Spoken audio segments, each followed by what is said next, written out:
sickos, psychos, and sycophants. It is I, the Amazing Atheist, with you here once again. My charity drive 3 or 4 days ago, maybe it was 5 days ago, I can't remember. It was a big success. We had 162 donors donate a grand total of $5,520. But I'm not satisfied with that. I want to go to Jeff Dorson, the head of the Louisiana Humane Society, and hand him a check that has 5 numbers in it, alright? So let's keep those donations coming in. We still got some time to get that total up. I'm going to give you guys the same pitch that I gave the people that were at the charity show. And it is an environmental pitch, but don't click the back button just yet, because this isn't some preachy, whiny, hippie bullshit. This has nothing to do with let's all hold hands and kumbaya and all that bullshit. This is about selfishness. That's right, selfishness. We live on this planet. We use its resources. So whose best interest is it in to keep those resources in tip-top shape? Ours. If there are no fish in the sea, then we cannot have fish to eat. If we can't eat fish, we can't sell fish. Economies collapse, people are out of work, it's all very tragic. There is a concept called biodiversity.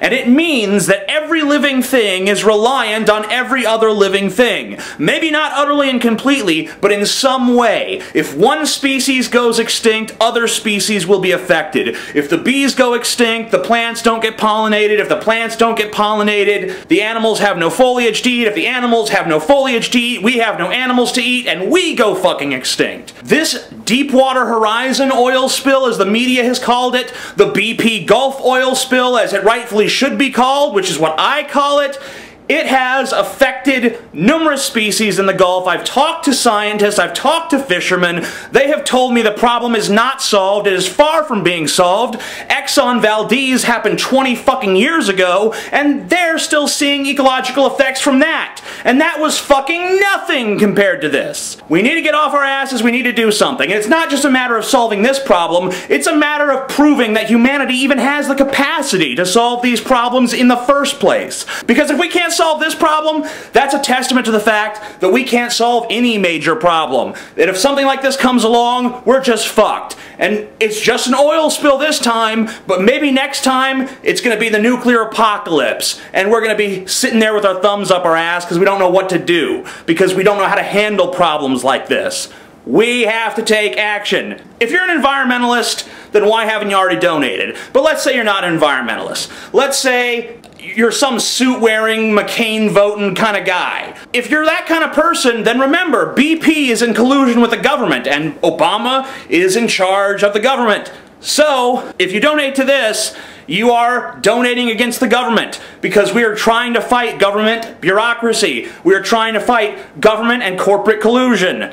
That's in your best interest. Or maybe you're someone who doesn't give a fuck about politics at all. Maybe you don't give a shit about this whole liberal conservative paradigm. You're just some guy out there for number one. That's fine. If you donate over $25, you get a letter of thanks from me, from the Humane Society of Louisiana, and other charitable organizations. So, what can you do with that letter? You can put it on your wall, and when girls come over to your house, they see that letter and they think you care about the world, and then they have sex with you. So, I have given you a motive, even if you don't give a shit. That's the best sales pitch I could possibly do for this. So, donation link is below.